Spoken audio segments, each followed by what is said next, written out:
As you all know, we've made a trade with the Los Angeles Kings, sending Kevin Fiala their way and receiving a first-round pick in 2022 and the rights to the University of Minnesota defenseman Brock Faber. Goldie back to Fiala. Fiala drives in on the backhand. He scores! Goldie to Fiala one more time. How about that? Batted out of the air by Kevin Fiala. Fiala, a one-timer, he scores! Fiala scores! Fiala scores! Hello, everybody. Welcome to the Five Hole Fantasy Hockey Podcast. I'm your host today, TJ Branson. And I got two other hosts today, too. I don't know why I said I'm your host today, but, I got three hosts. Rog and Zac are here. Hey.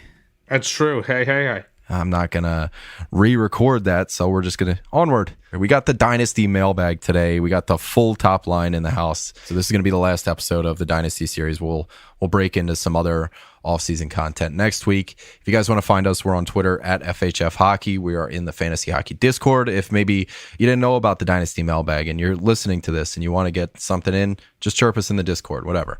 First and foremost, today is Kevin Fiala trade day. So we're going to talk about that right off the top, and then we're going to get into some Dynasty questions that were submitted to us through the Discord, through Twitter. Boys, Kevin Fiala to Los Angeles for Brock Faber and the 19th overall pick in the 2022 draft. Minnesota now has 19 and 24. Prime position to move up or just stand pat because this class is strange. Fiala gets 7 years at 7.9. What do we think right off the top? I love it for every side. Yeah. I like it for LA. It's like picking Kevin Fiala with your first round draft pick.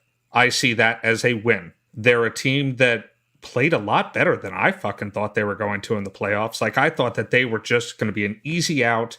Adding someone like Kevin Fiala, who's a quick player, and that's what they're trying to play faster. And they were doing it against a team like Edmonton and actually holding their own. So I like it for that. And then also Minnesota getting an extra first round draft pick.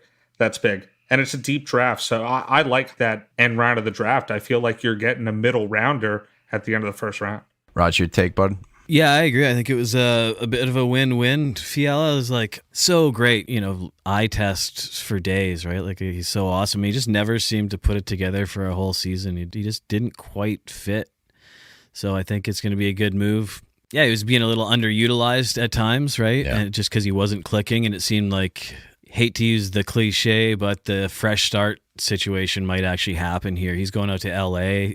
I think it's going to be good for him, and I think Minnesota is going to be better off, actually. Yeah, it's not like they could afford him anyway. Like, they're just starting the cap hell that Zach Parise and Ryan Suter buyouts have created. So, it's not like they could have him anyway, and they get a first-round pick. They get Brock Faber out of it, too.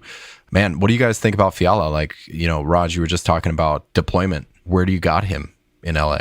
Well, I mean, that's the weird thing about LA is you still got Kopitar, who's just old as hell, but he's still essentially the same player he's always been. Still performing. I know he is what he is, but I think Fiala's going to get every opportunity. Like, I think LA is picturing him as being underutilized to this point, and they want to bring him in and go, we think we see something in this guy, which everybody has for years, right? I mean, you were the guy who drafted him higher than anybody in the offseason, and he outperformed that this season even. So, was I the one that took him at the top part of the range there? You took him at 60th overall, and he ended up being 50th overall, actually.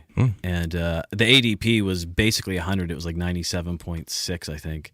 Yeah, it's not often you reach and then still get a return. I think they're going to give him every shot to perform, and I really feel like he's a bit of a chip on the shoulder kind of guy, and he's actually going to probably have a career year. Left wing depth isn't that hot here. I mean, you got Trevor Moore, you got Alex Iafallo, and Brendan Lemieux. Zach, where do you got him lining up? Well, he's going to be on that first or second line for sure. I think so, too. I mean, Brendan Lemieux isn't exactly he's not a top six guy. As much as I like Brendan Lemieux, and it's just in-your-face style of play, he's not a top six guy. So I think it's easy to slot him into one of those top six spots on either side. Likely, what are you thinking? Next to Philip Deneau?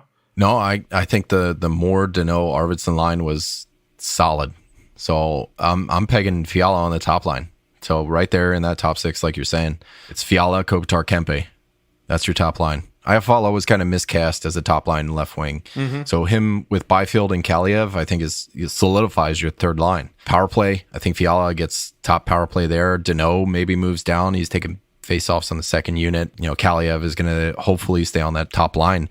Los Angeles, 5th in the league in shots per game, adds a volume shooter like Fiala. This is going to be, it's going to be a Tommy gun every night, the LA Kings. It's going to be fun to watch them next year, man. What are we thinking about Kevin Fiala's totals? I think it was a 75-point pace this year. I'm going to have to double-check that while you guys are on about it. But, okay, so he averaged 12 minutes, 30 seconds of 5-on-5 time. You look at Kopitar, Iafallo, and Kempe, they averaged 13 minutes. So if we're using that as kind of a benchmark, he gets an extra minute of even strength time on ice. And he's looking at maybe, if he does get the top unit, 30 to 40 seconds more. We're looking at like 2 minutes more for Kevin Fiala, which is going to be huge. Line mates are going to go up. I know people out there are like, no, like Kaprizov's so good. Fiala played 6% of his 5-on-5 minutes with less than 6% with Kaprizov. So I think it's objectively an upgrade for him. I'm going to look up his point pace last year, but I want to hear, what do you guys think a year looks like for Fiala? It's early in the offseason. He's got a full summer to like move in, get used to it, learn the grounds, that kind of thing, like the LA campus. You know what I'm saying? Like he's gonna be assimilated and have full training camp, like all that stuff. It's not to be understated. So I want to know what you guys think about Fiala next year. Like I said, I think he's going to be given every opportunity. As far as totals go, I don't think point per game is a stretch, to be honest. He actually, I just looked it up, 85 points this year. So he was over a point per game in Minnesota. Over under what he did this year, 85. I think that's probably about right. I didn't realize he got that many this year. I knew he definitely had a super hot ending, as he always does. I didn't know he reached that amount of points, but yeah, I think 85 is probably in the range. I was saying about point per game, so I'd say 82 to 85 is bang on. 56 points in his last 44 games. Kevin Fiala, second half player, no doubt about it. Zach, what's your opinion on what a year looks like for him? 85 points, over, under? Under. Ooh, I hate that. Why? I'll take the under. I'll be the non-believer here. For me, that's because I like Minnesota's offense. He's going from an offense like Minnesota, who, was top 5 in goals for per game this year. And that wasn't Los Angeles. Yeah. Los Angeles was in the bottom half of the league for that. So he's going from a much better offense to a lesser offense, we'll just say. It's not that they're horrible. They're not dead last, but like when I say bottom half, they're like the high teens, early 20s kind of ranking for just scoring offense. That's going to hurt him a little bit. You have to admit that. Like they are just a deeper team, Minnesota is. So they're getting scoring and production all around.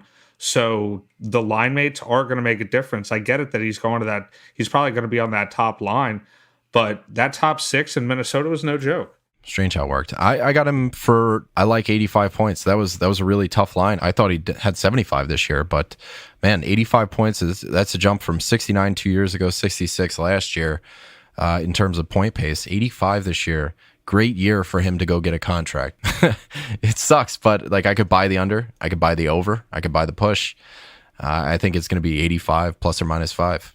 So sorry guys, but I could see him landing anywhere. All right, let's talk about Minnesota here. There's going to be a middle 6 wing spot open. The Wild have a ton in the pipeline. We're going to see Boldy. We're going to see Rossi. Those guys are all but locks to play.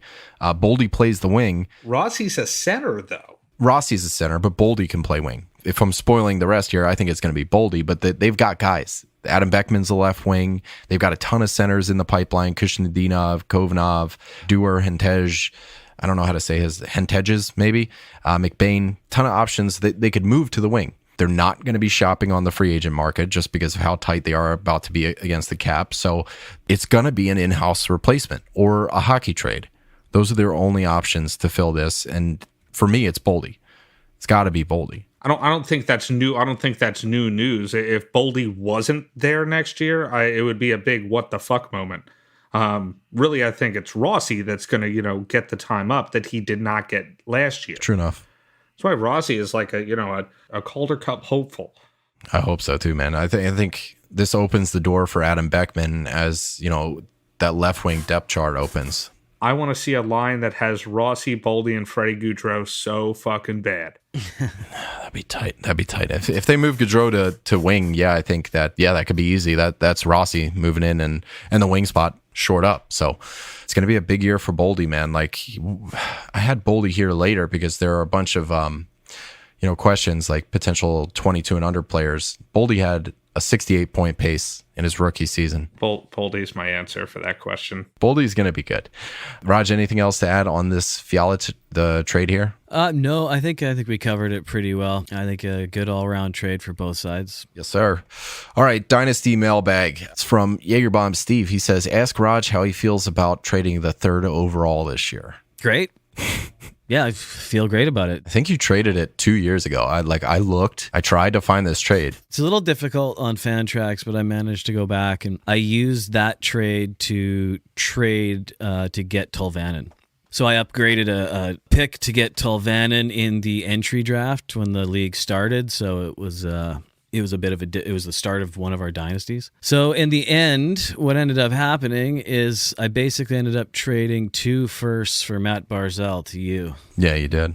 Yep. So you ended up with that Tolvanen as well as another first and I think maybe a second or something. Broberg. Oh, by the way, Zach, we traded Matt Barzal. So we're in full rebuild. We already traded Draisaitl, so like we're rebuilding. It's fine. That's fine with me. We traded with Raj. So I'm happy with that. A good chance Tolvanen still becomes a good player. There's a definite chance Barzal, even on a down year, is a great player still. So yeah, it worked out. He's one of the bounce back candidates that I'm sure we'll talk about later in the offseason, but I like what his year is going to look like. So well done. That was a good trade. Yeah, second question here. In fantasy rookie drafts, specifically this one, what order would you pick players in? Up to 10 if possible, but at least the top 5. Now, I picked 9th in our draft, so I did not rank up to 10, just because I don't want all my cards on the table. Being the only guy that has a fantasy hockey podcast in that league that is going to announce in public my rankings. I went up to 6, talking to all these dynasty experts and prospect guys over the last 3 weeks. I got Wright, I got Cooley, I got Slavkovsky, Nazar, Juracek, and Nemec. And yes, I do like Juracek better than Nemec. That's my top 6. Well, you know me, I've traded all my picks for the next 4 years. Always win now. Yeah, I'm usually like mediocre now, lower than mediocre later. That's my strategy. I mean, you're a Canucks fan, so. Exactly, right? It makes sense. I don't know anything secret to break away from any of the normal lists. I mean, to be honest, I got most of my info on these picks from the last 4 episodes listening to you and and all the different guests. So I defer to you guys on that question for sure. Zachary? I would put Gauthier probably up in that top 5 if it were me. I would think about Savoie. But I mean, other than that, I think you're spot on. I will say this. Jagger Firkus, he's been rising up the board. He's top 15 now. He's just outside the top 10. And, back when I really started looking into him, he was like out of the first round. I like the way he plays. Oh, and Mintukov is probably, you named a couple. I'd like your D-man. Mintukov is probably my third D-man. So that's me. Big guy, yeah. And Connor Geeky. Next question here comes from Caleb. He's asking, who are some potential 22 and under players who are having excellent underlying numbers, but were lacking proper deployment? Who could get it this year? Players like Newhook or Podkolzin, for example. And I think, before we get into this one, a lot's going to play into it. So guys like Newhook, if Kadri's out, man, like, look for Newhook. Absolutely. Now might be the time to buy him. Kadri's going to be on another team. Maybe he takes a hometown discount, but the guy, I think he's on the other side of 30, so he probably wants money. He probably wants term, and, he's going to ride off into the sunset, man. Like, he just won a Stanley Cup. He wants to get paid. I wouldn't blame him, but, if he does take a hometown discount, then maybe Newhook is your 3C. And if term is coming along with it, I don't know. Now is a good time to buy Newhook. But, I had a I had a bunch of guys here under 22. I'll kick this one off. I mean, Oliver Wahlstrom just jumps off the page. Great underlying stats. He led the team in shots on goal per 60 and rush attempts. He was second behind Kiefer Bellows in scoring chance generation. There's a ton of room to improve his time on ice. Trotz only gave him 12 minutes. I don't know what Lane Lambert's going to do, but if anybody's got opportunity, it's going to be this guy, Oliver Wahlstrom. In our 10 lessons, I talked about having great underlying stats, but not the time on ice. This could be the offseason where that changes for Oliver Wahlstrom. So I think we're going to see what Oliver Wahlstrom's got this year. There's also a trade deadline that could change things. Josh Anderson has been rumored to be going there, and that would block him from a top 6 wing spot, or it could. I like Arthur Kaliev, second on the team for shots on goal per 60, really good on the power play. He had, I think it was like 60% the amount of minutes that Kopitar and Kempe had, but he had the same amount of power play goals. Matt Boldy, we talked about him already. Evan Bouchard, Evan Bouchard ended the year as QB1. Barry underwhelmed on the power play in the playoffs. I think Bouchard is ready. There's part of me that thinks like just go with the safe thing. It's the beginning of the year. Just plop Barry out there, but Barry is on, the trade bait board, so things could easily change. But Evan Bouchard's somebody I'd look at.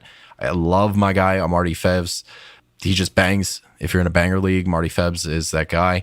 Cole Sillinger played really well. Winnipeg kind of blowing up. I could see him, getting pushed into the light. Like he could be a spotlight player for them, going forward. PLD on the trade block, apparently.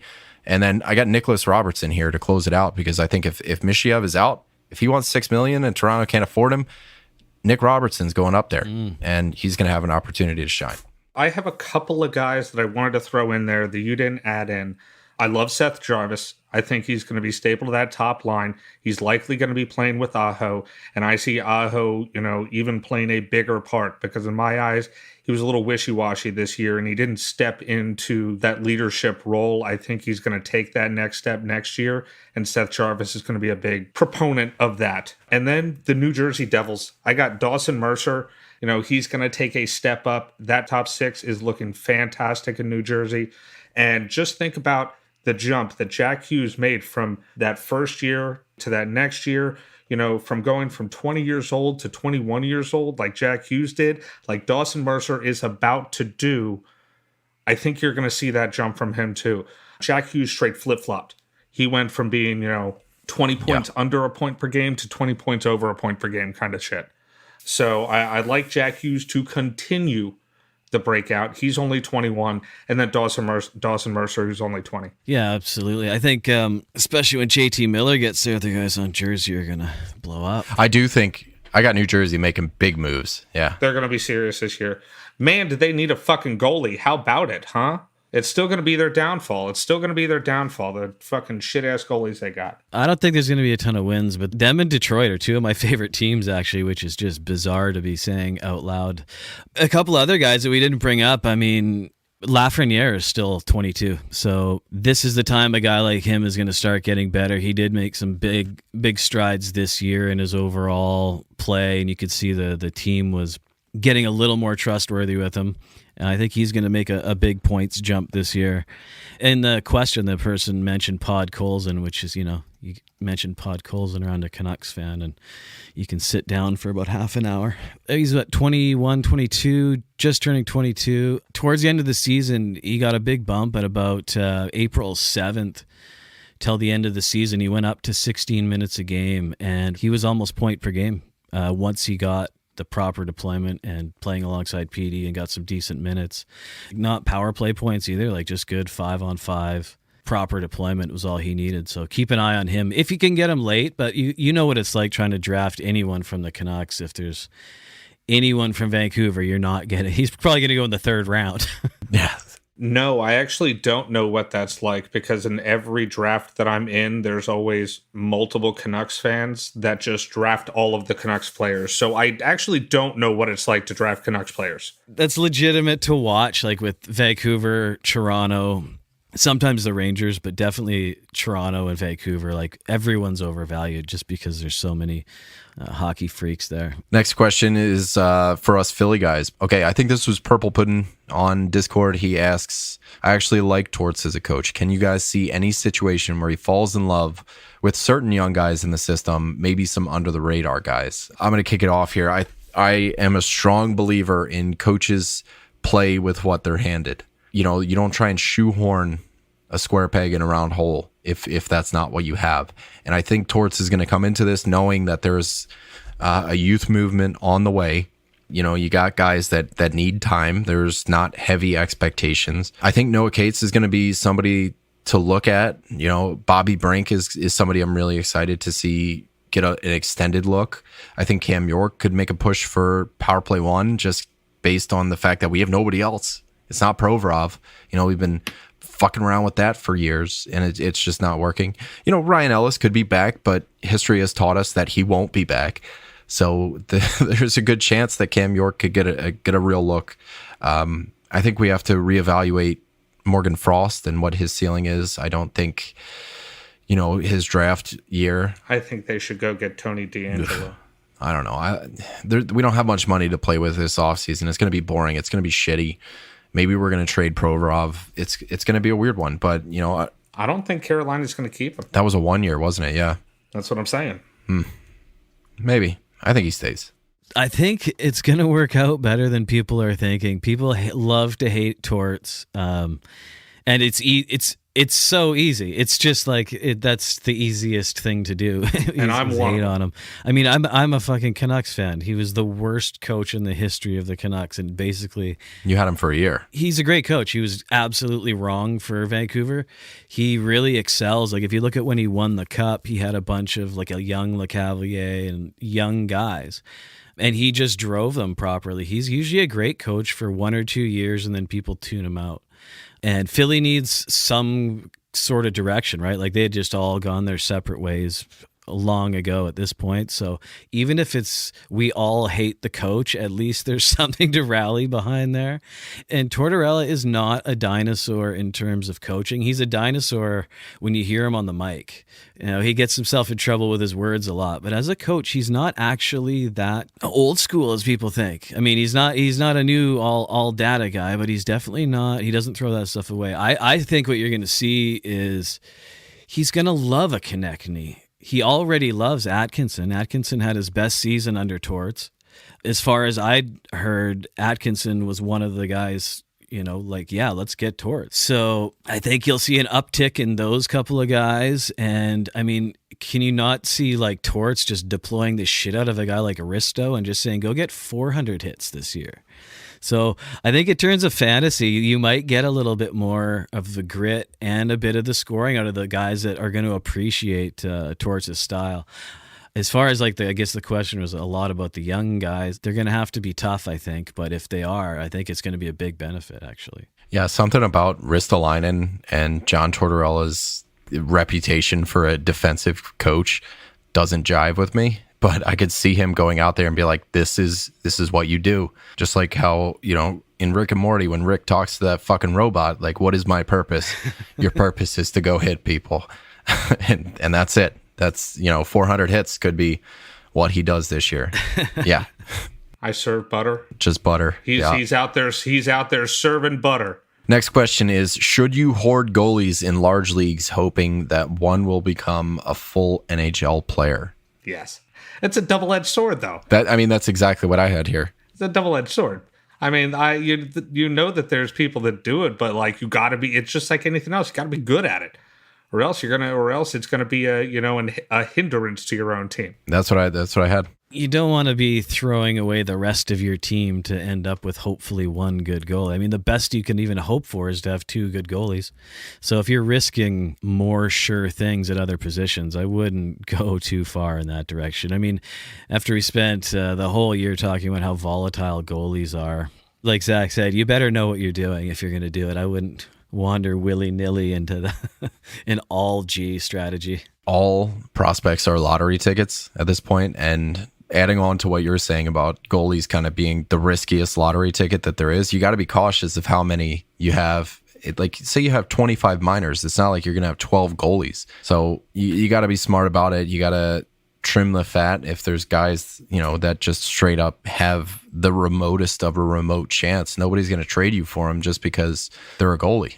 You're holding on to these guys based on a 1.00 chance or 0.1 chance that they're going to be an NHL starter someday. So I don't know. I think it's important to have your finger on the pulse of what's going on in the AHL. I heard about Michael DiPietro today. Apparently he might go to Montreal. I think in the Canucks, they have had a changing of the guard. I don't think DiPietro is number 2 in the depth chart anymore. So DiPietro, who was the guy, then Demko came out. So like things happen with goalies, man. Like look at what's going on in Buffalo too. Ukko-Pekka Luukkonen was the guy, but now it's looking more and more like possibly it's Devin Levi. It could be Eric Portillo. Things happen year over year. Friggin' Kähkönen, man. Kähkönen was the guy, and then they drafted Wallstedt. Things like that is going to happen. Don't tie up too much of your roster with things that can change year over year, especially when you're waiting for goalies to turn 25 when they're going to jump in the league. Like if you pick them up when they're 18, that's 7 years. Number one, that you have to wait, like even if they do pan out, and 2, that's 7 years year over year that you're hoping that they stay at the top of the depth chart. So I don't know, like if you think you can move some of these guys, absolutely do it. But I think, number one, they're volatile with their performances. They're also volatile on the depth chart too. The only thing you have going for you in that situation is a player like Kähkönen. He's an NHL goalie no matter what. He's going to end up on another team like he did, and he will play in the NHL. So a NHL caliber goalie is always going to be, someone worth having around at some point in time, though, too. There was the Edmonton goalie that just said, fuck it, and went back to Russia. Ilya Konovalov. Like, he just bounced. He was top of their depth chart, and then he just left. Things are going to happen. Maximum 64 goalie jobs in the league, realistically. 64. How many goalies retire each year? So, I mean, there's just not that. And teams are way more apt to gamble on a young forward and put them in for 10 games rather than throw a goalie prospect in for 10 games, unless it's a real high-end prospect, in which case there's no gamble. So that's not the kind of player we're talking about. So I'd be way more into gambling on forwards. Just the odds are just so much in your favor. Next question, before I even ask it. I love this next question, actually. So I feel like this next question, this is the first time TJ's ever going to give a one-word answer, and that's just going to be the answer. And I think we're all going to agree, too. Should you give away late-round picks to add value in trades because the chances of them becoming a full-time NHL player are low? Yes. Yes. I'm a huge fan of this. I think, he loves it. Number one. Yeah, they were shit to TJ. I didn't care. They were the first things to go. I don't want to clog up my minors. There's a limited number of minors that you can have. You want a 6th-round pick? What am I going to do? I'm going to, 5th-round pick, and I'm going to drop him next year to make room for my next 5th-round pick? No. If somebody values it more than I do, and that's the thing that puts the trade over the edge, yes, I will happily give you my 2024 4th-round pick and not think about it again, ever again. So, yes. Yeah. Absolutely. 100%. There's those friggin' nerds out there that, like, we got this one guy, and he's a dork. I already kind of fucking called him out for it, but his team is the most stacked team of prospects that I've ever seen in my life. But I think next year, he's going to trade some of those guys that graduate for better prospects, and he's going to, every year, have the best team of prospects, and he will never win a championship. He will just always have the best prospects in the league. And there's people out there that do this. So yeah, they want your 2024 4th-round picks. Sell them to those guys. Absolutely. The guys that just want prospects and that will never, ever, ever compete because all they want is prospects. I'm looking at you. You know who you are. I don't know his real name, but it's NWO. And I mean, his team is fucking stacked top to bottom, but he's hard on for prospects, and if you want to sell prospects, he's the guy to go to. But he doesn't have any win-now pieces to sell, so he's just kind of stagnant. He's just moving prospects around. I was talking about human person. Humper's team, man, is a masterclass in how you should do Dynasty. And I'd love to have him on the show, but I know, he's probably got to charge his battery for fucking 3 days to do an hour-long episode. He has every good rookie from this year and last year on one of his team. Dude, his team is unstoppable. Like, I think he made it to the quarterfinals this year too. Yeah. Like, he's got a good compete now team. He tore it down after the initial draft, got all the prospects. He was what NWO could do in WOMP. sell for win now pieces, compete, and still have like the best. Like he's got Sider, Jack Hughes, Humpers, man, great fucking team. He drafted Sider. He did, yeah. Good on him. All right, that was an easy question. The next one, the hardest part of Dynasty for me is evaluating trades where one side has established stars and the other side has picks and prospects. Do you guys have any tips or guidelines you use for this situation? Right off the bat, I think this is an ideal situation. One team is building, one team is win now. This is a rare occasion where the window for everybody winning a trade is huge. I think everybody can win a trade because if you're competing and you sell prospects to the guy that's building and he sells you a win now piece, everybody's happy. And I think it's a perfect fit. Determining team needs for your trade partner, I think is the biggest context that you could take going into a trade, knowing what they need. You can throw something out there that's fair, or that might even be a slight overpay when you look at the raw value of the players, but it's going to be shot down because maybe he doesn't need a defenseman. Maybe he doesn't need somebody, that's in your trade. So I think opening up a line of communication, DMing the guy, finding out what they need, that's huge. And that's how you kind of evaluate and find a good middle ground. Absolutely. And like beauty's in the eye of the beholder, right? Like if you want to change it into like Trailer Park Boys terms, one man's garbage, another person's good on garbage. And I'm going to roll with that.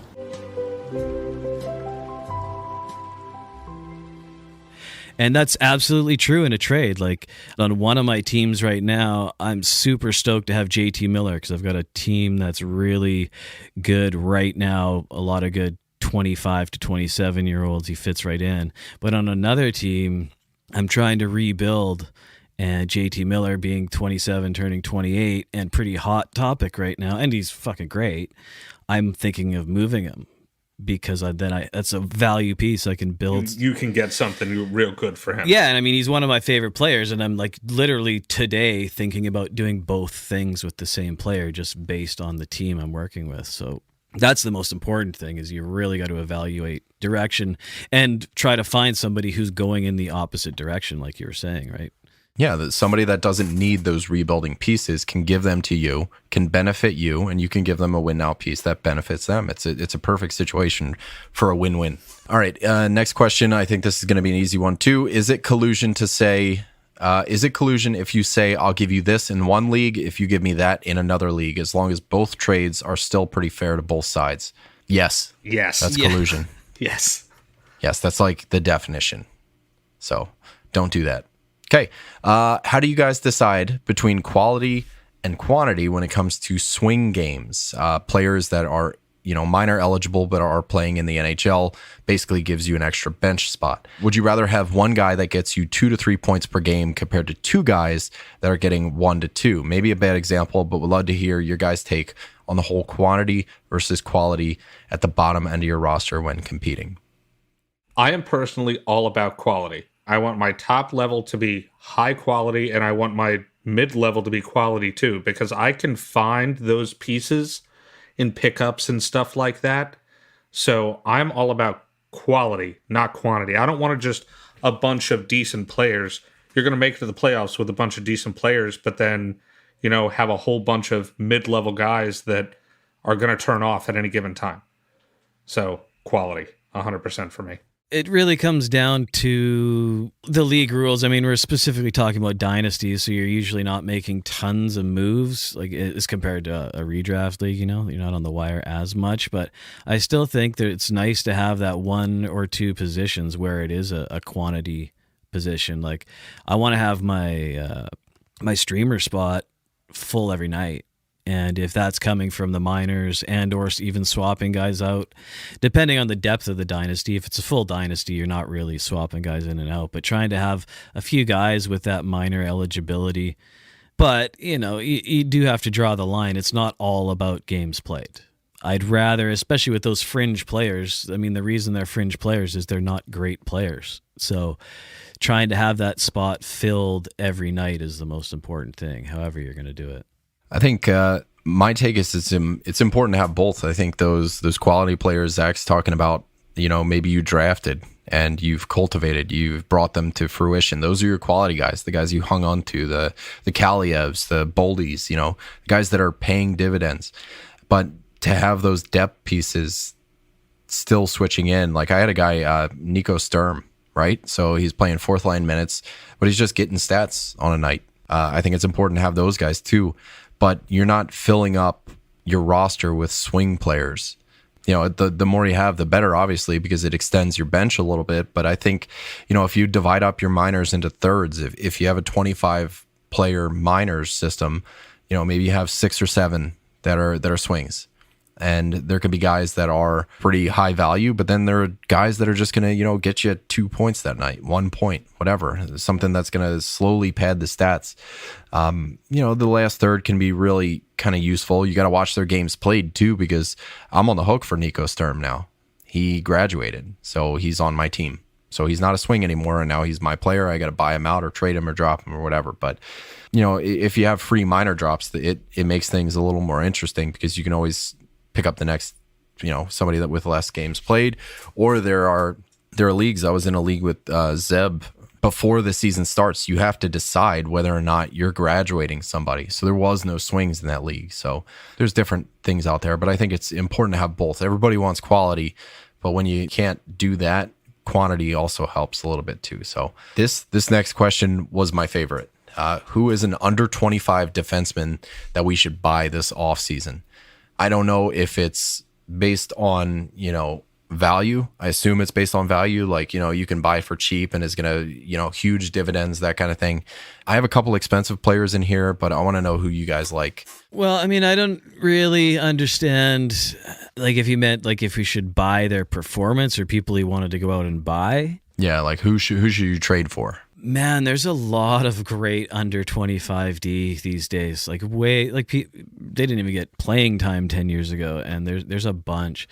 Other than the obvious, you know, the Makars and Cale Makar, yeah, and the guys we've been talking about for a couple of years. One guy I'm actually quite hopeful for, but is a risk, is Noah Dobson. Yep, I got him here too. He's not going to approach like the point totals of like Makar or Adam Fox, I don't think, but he's really good. And I think if the Islanders trend in the direction I think they're going to, which is to score a bit more, I think he's going to be a part of it. Tell me this doesn't sound like a Mad Lib. 51 points as a defenseman on the island under Trotz. That just sounds like a made-up sentence, but it's happening. Yeah. It is. And, like, you know, maybe Lane Lambert does something that's different. He's been with Trotz for a long time, so I don't know. Maybe he could open up some offense, but 51 points in a defensive system under Trotz, that's a great start. And he's not going to be as expensive as a Cale Makar. So I like that one. Zach, you got anybody? Look at Bowen Byram. I think he came out a little bit this year, especially towards the end of the year. He was a big part of that cup run. And I think he really flies under the radar, obviously having Cale Makar on his team. And then I want to throw this guy in here. I know he's 25, but Oliver Shillington. I know you're looking for under 25, but I love Oliver Shillington. And I think that he's going to take a bigger role next year in Calgary. He can bring the offensive side to that Calgary D. I mean, anybody on that Calgary D. I think Hannafin, how old is Hannafin? Hannafin's 25, and Anderson, 25. Yeah, they're a generally young defensive core. Yes, absolutely. So just as a side note, like, are we kind of over Valimaki? Yeah. I think so too. I've always liked Oliver Shillington. So we talked about Dobson here. I got two that I really like. Zach Werenski, you know, super under the radar, 58-point pace. You probably would not have believed it. You know, I wouldn't have believed it if I didn't look it up. But, you know, if you're in a cap league, that's going to be hard to swallow. But I think he's going to be points for years. Evan Bouchard, he's going to be expensive. We talked about him, you know, a lot this season. I think he's going to be huge value in redrafts, but here in Dynasty, he's going to be just as expensive. You know, he could be quarterback 1 going into next year, and that would be huge, absolutely huge. And then I have a list of guys here that I didn't really go into, but just name dropping guys like Caitlin Addison. You know, could be taking power play reps as soon as next year. Cam York, unless the Flyers get Jiricek, I think Cam York could be the power play QB for a while. Jacob Chikrin, you know, maybe somebody doesn't like that whole Arizona taste. That diluted his value a little bit. Scott Perunovich was seeing top power play time while Krug was out. Gustav Forsling, he's 26, but, like, you know, that's really good depth. Sean Dursey, Jordan Spence out of LA. Travis Sanheim could be a good short-term play. Keandre Miller. Man, I know we all like this guy. He's going to be a household name when it comes to bangers. And, he's a perfect guy to close out this list that I got. All right. Is it crazy to punt all your future talent for a win now strategy at all the time is the question. All the time. So just continually, like the Pittsburgh model, right? Like just sell everybody just to win now. Yes. You say it's crazy? To do it all the time. And yes, I think it's crazy. I think you always have to leave the back door unlocked. I need an out. I like to sit facing the entrance at a restaurant. All right. I like to see my exits. All right. And the same goes for a dynasty strategy. No, I'm not going all in either way. I think it's important to be smart about who you're buying. Nobody is saying that like you have to go out and buy Joe Thornton or exactly. These guys that have 1 year left, right? So I'm in 3 dynasties, 2 of which I sold everything in the last like month and a half. Sold everything. In one league, like I picked up a starting goalie. That's a 20-team dynasty, so starting goalies are expensive. I bought Batherson. Me too. Batherson's going to be really good for a long time, so that's important. And I think I bought Victor Hedman. So like, you buy good players who are going to be good for a while. In another league, the 32-team dynasty league, which is maybe the hardest league I've ever played in, I bought Ovechkin. I bought Jack Eichel. I bought players that are going to hopefully keep me competitive for a long time. Who else did I buy on that team? I bought Ovi, I bought Nishushkin, I bought Tarasenko. I'm still looking for a defenseman, so if anybody out there is in GDL and wants to sell me a defenseman, I still have like 2 prospects left. I have no picks. I bought Duclair, like guys that, I think I got 2 or 3 years left out of. Did you hear about Duclair?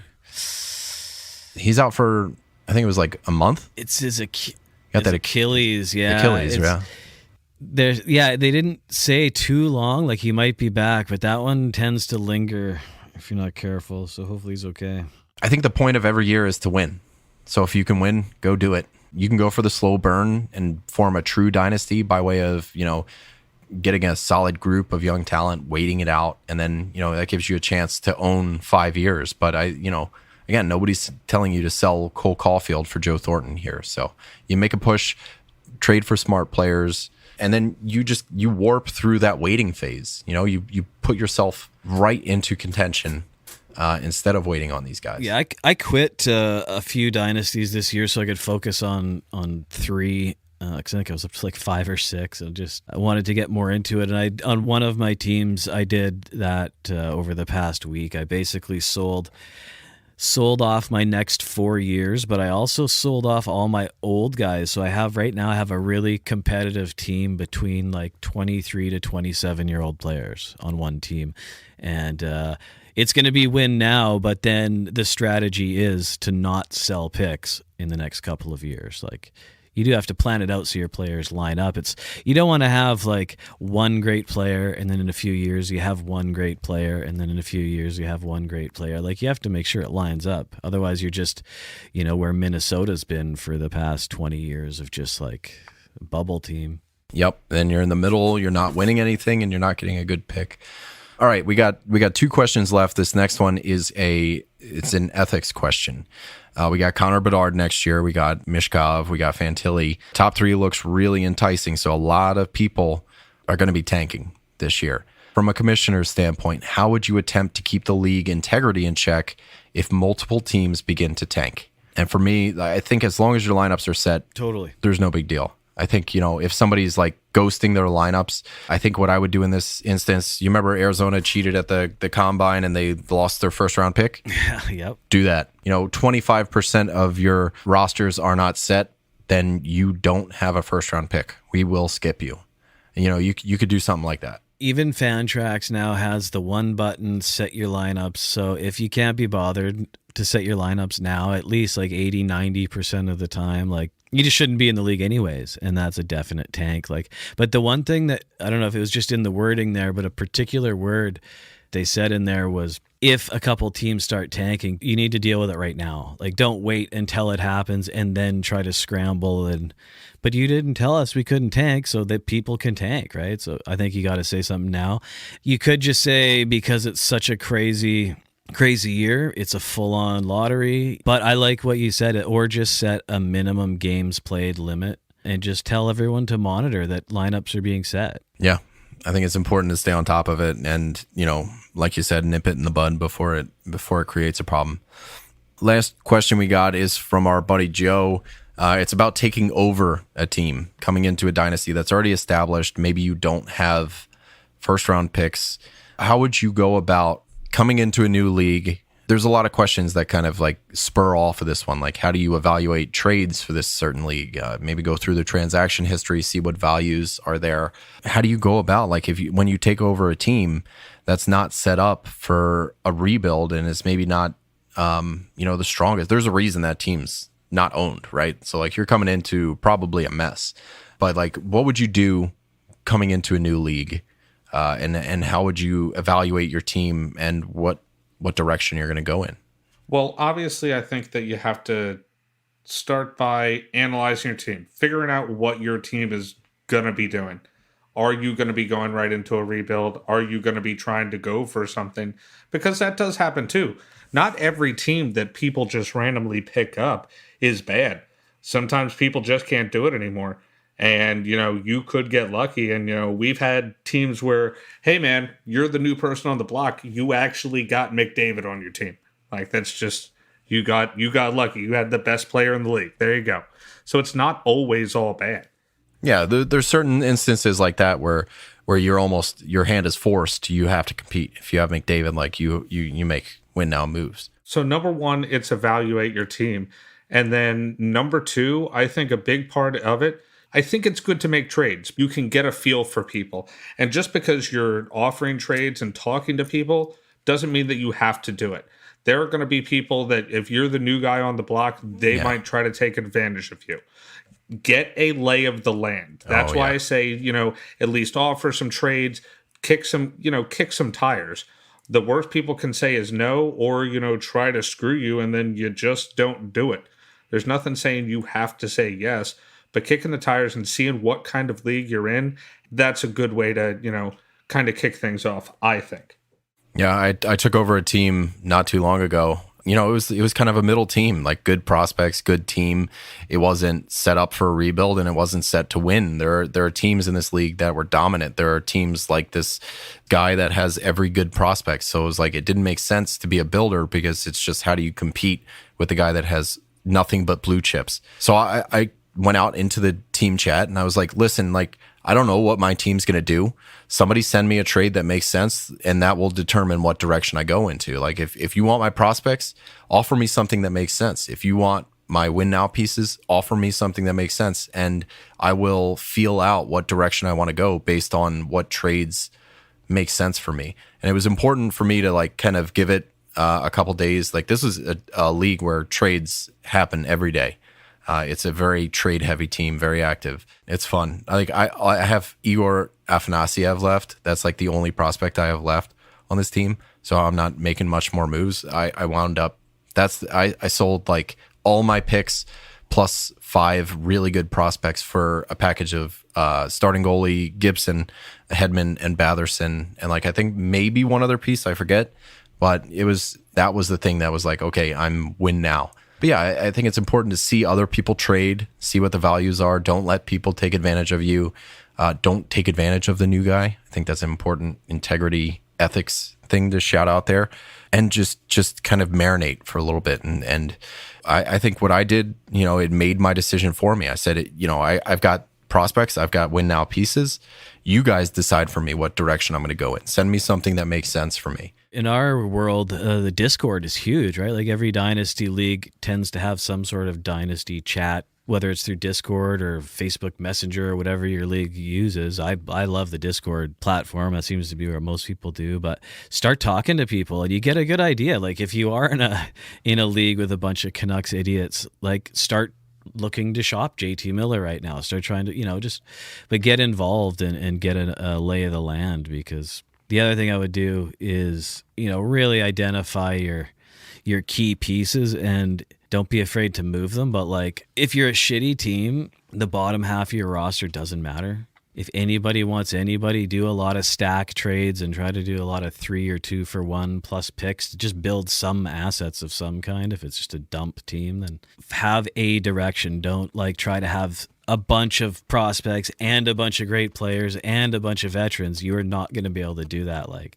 pick a direction and go pretty hard. What Zach was saying about evaluate your own team, I think it's also important to evaluate the rest of the league. Like, I noticed that this other team had all of the good prospects, and it was like, why would I rebuild when that's the guy I would have to compete with based on that window? So get a feel for your league too. Like, can you compete? Are the teams at the top way too stacked, or are the teams at the bottom, like, are they primed to make a heavy impact in 5 years? So find your window and make plans around that. I think this league specifically that Joe was talking about, he kind of inherited a team that wasn't set to win now, and they didn't have many picks. So I think that's a perfect time to like just let time take its course. Maybe you get a few. With that time, you're getting a better feel for the league too, so you can make more informed trades. But at the same time, you got time.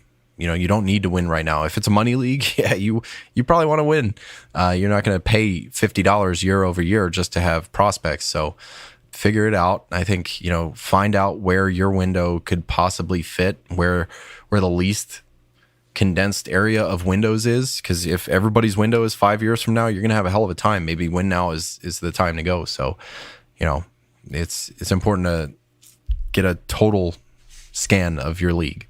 All right. So that's it for the Dynasty Mailbag. Thank you, everybody who submitted questions. This was actually a lot of fun, like stretching the brain muscles like that. Yeah. Thank you. Good times. Next episode, we're going to be doing a Fantasy GM's toolbox and traits. We're going to be talking about how we evaluate players based on certain scenarios. Like, I think we talked about like breakout and busts would be a fun one to dissect. Unsustainable, sustainable. Raj, you got a couple ideas that deal with the draft that are going to be fun, and we're going to take you through how we evaluate players and form our decisions and what resources we use, both online and the Discord or whatever. How do we come to our conclusions? So that'll be a fun kind of peek behind the curtain episode. So look forward to that one. I know I am. Happy 4th of July to our American listeners. Happy Independence, whatever the fuck you guys do in Canada. What do you guys do? Canada Day. Canada Day. There you go. July 1st. Do your Canada things. That'll be fun. What do you guys do for Canada Day? Do you like grill out and have, hot dogs and hamburgers, or what? If you took the 4th of July and made it Canadian, that's what it is. Just way more subdued, not as much going on, but it's pretty cool. What kind of hot dogs do you have? Good hot dogs? I hope so. I would expect Canada to have a solid hot dog. Sabrats, baby. I'm a Sabrats guy. I go to a British butcher up the street, so I get a lot of good fresh meat from there. But I'm a big sauerkraut and smoky guy on the grill. Oh, Zach too, yeah. Yeah, I love me some sauerkraut with a with a brat or a hot dog, some spicy brown. Yeah. Oh man, I fuck with some spicy brown mustard hard. I don't know if anybody but New Jersey does this, but I lived in New Jersey till I was 8, but they had these trucks, and we just called them the dirty water dogs. Those fucking hot dogs, man, they are the best. Yeah. They're just sitting in like this friggin' hot dog stock. Yeah, hot dog water. They're just sitting in a hot dog water. Hot dog water, a stock, if you will. Man, those hot dogs were something else. I don't know if they do them anymore, but man, they were good. But that's it for us tonight, guys. You can find us on Twitter at FHF Hockey. You can hop in the Fantasy Hockey Discord. We'd love to have you. Until next time, we love you. Love you. Love you.